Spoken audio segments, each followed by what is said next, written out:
Enfim, o apóstolo Paulo chega a Jerusalém. A sua chegada em Jerusalém foi algo tão lindo, tão maravilhoso. Os irmãos se alegraram tanto.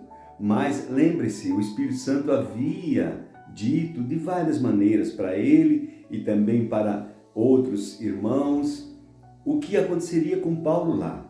E certamente ele tinha certeza de que o esperava grandes lutas, tribulações e perseguições. Mas vamos ver um pouquinho a narrativa de Atos capítulo 21, versículo 17. Diz assim: quando chegamos a Jerusalém, os irmãos nos receberam com alegria. No dia seguinte, Paulo foi conosco encontrar-se com Tiago e todos os presbíteros estavam presentes. Paulo os saudou e relatou minuciosamente o que Deus havia feito entre os gentios por meio do seu trabalho, do seu ministério. É lindo isso, não é, irmãos? É maravilhoso ver a atitude do servo de Deus, sabendo que não foi ele, mas Deus realizou, Deus fez coisas extraordinárias através das mãos de Paulo. E assim nós devemos saber, é ele que realiza em nós o querer e o efetuar. Esse é o nosso Deus. E os irmãos, quando ouviram isso, versículo 20 diz: eles louvaram a Deus e disseram: que maravilha! Vejam, irmão Paulo, quantos milhares de judeus creram e todos eles são zelosos da lei. Nós temos um pequeno problema. E aí começou o impasse, na vida de Paulo. Nós temos um pequeno problema, porque eles foram informados de que você ensina todos os judeus que vivem entre os gentios a se afastarem de Moisés, a não obedecerem à lei. Poxa, que coisa, né? E não circuncidarem seus filhos e que não vivam de acordo com os nossos irmãos, com os judeus. Bom, com os nossos costumes. Que faremos? Certamente eles saberão que você chegou. Portanto, faça o que dissermos. Vejam, eu gostaria de parar por aí, porque diante de uma situação tão difícil, é importante lembrar que o apóstolo Paulo já estava preparado para tudo que viria. É importante lembrar que os servos de Deus sofrem, mas Deus dá o consolo, dá o conforto, Deus mostra a ele a maneira, a forma deles suportarem, e isso é lindo, isso é precioso, isso é maravilhoso. Esse é o nosso Deus. Ele age, ele opera em nosso favor, conosco, mesmo diante das aflições, dos sofrimentos que você, meu irmão, minha irmã, passa. Lembre-se, Ele é conosco, Ele é conosco. Por isso, sempre devemos ter bom ânimo, devemos ter um coração grato, entendendo que Deus está no controle de todas as coisas. Paulo, depois de relatar minuciosamente tudo o que havia acontecido, tudo que Deus operara, isso alegrou muitos irmãos, mas eles de fato tinham um problema, tinham uma dificuldade, porque a maioria dos judeus que haviam se convertidos, eles não deixavam a lei, eles, é claro, guardavam a lei. E os gentios, foi dado um parecer lá em Atos 15 que eles deveriam apenas se guardar do sangue sacrificado, da idolatria, do sangue, na verdade, e também não dos animais que não fossem cortados, que fossem apenas sufocados. Então eles deviam se guardar disso e guardar da imoralidade sexual. Esses são 3 mandamentos dados pela igreja primitiva aos gentios. Mas os judeus ainda deveriam manter a guarda da lei. E eles eram tão zelosos, você se lembra? Paulo era um deles. Paulo, por conta do zelo que ele tinha pela lei, ele perseguia os cristãos. Ele consentia que eles fossem mortos. Então, era assim o proceder deles. Mas vejam, amados, os presbíteros, os apóstolos que ali estavam, quando ouviram tudo aquilo, eles ficaram numa situação muito delicada, muito difícil. E eles perguntaram: e agora, o que nós vamos fazer? O que faremos, varões? O que faremos? Esta é uma pergunta muito importante. Quando você se encontra numa situação em que não sabe o que fazer, meu irmão, não tome nenhuma decisão. Ore.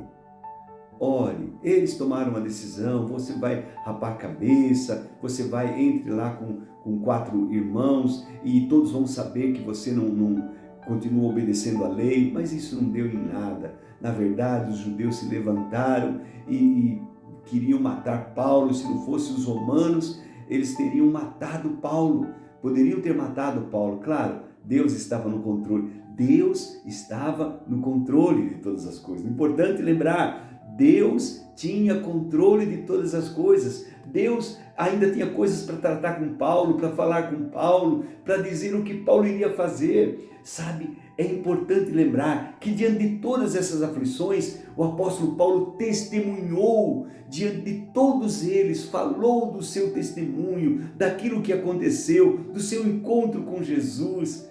Isso foi lindo. Talvez tudo isso aconteceu por conta justamente desse testemunho. E quantas pessoas, quantos não foram movidos a se converter diante daquele testemunho maravilhoso de Paulo. É assim, irmãos, é desse jeito. Às vezes nós estamos numa obra cantando, assobiando um hino, e Deus está falando ao coração de alguém, Deus está testemunhando ao coração de alguém. Isso é muito importante nós sabermos. Paulo, de fato, foi pego pelos judeus. Os judeus queriam matá-lo, então os guardas, os romanos prenderam Paulo. Paulo então dá um testemunho maravilhoso, fala a todo o povo e depois dá um testemunho também aos soldados romanos, porque ele também era romano por nascimento. Então ele tinha também essa naturalidade romana, esse vínculo, e então ele teve uma liberdade diferenciada, ele foi tratado diferente, ele ficou na cadeia, mas havia uma diferença, porque sempre há uma diferença, irmãos, para aqueles que amam a Deus, para aqueles que servem a Deus e aqueles que não servem. Há uma diferença, pense sobre isso. Você vai ver Paulo, se você ler, se você acompanhar a leitura de Atos 21, você vai ver Paulo pronto para ser chicoteado. Ele já tinha apanhado bastante dos judeus, mas a mão do Senhor estava sobre ele. Isso é o que importa. Isso é o que importa. Eu quero voltar àquela frase, àquela pergunta. Que faremos? Diante de um quadro difícil, o que faremos? Ore, meu irmão. Não tome posição.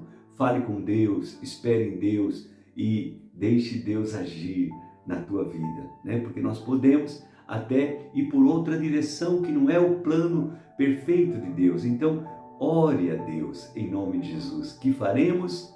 Vamos orar. E vamos orar nesse momento. Vamos aproveitar, feche os teus olhos se você puder e vamos falar com o nosso Deus em nome do Senhor Jesus. Querido Pai Celestial, meu coração está cheio, transbordante de alegria por ter o Senhor como meu Senhor, como meu pastor, como meu refúgio, como meu esconderijo. Tu és, Senhor, Tu és tudo o que eu preciso. Tu és o meu Deus, a minha rocha. Eu te agradeço, meu Deus, eu te glorifico por esses dias que temos passado diante de Ti. Te glorifico porque o Senhor está na direção de todas as coisas. Minha vida, a vida desse meu irmão, te pertence, meu Pai. E certamente o Senhor está olhando por nós. Eu te agradeço, meu Pai. Te agradeço por Tua palavra, por aquilo que temos aprendido neste momento, Senhor, diante desta palavra tão preciosa. E eu oro, clamo, peço que o Senhor ajude-nos, Pai. Eu clamo por aqueles que estão indecisos, aqueles que estão nesse momento passando por um quadro que eles não sabem o que fazer. Quem sabe estão como aqueles apóstolos, presbíteros que diziam: o que faremos? O que nós podemos fazer diante dessa situação? Senhor, eu oro por eles eu intercedo, eu peço que a Tua mão esteja sobre eles, sobre aqueles que sofrem, sobre aquelas pessoas, meu Pai, que cuja esperança está nesta vida.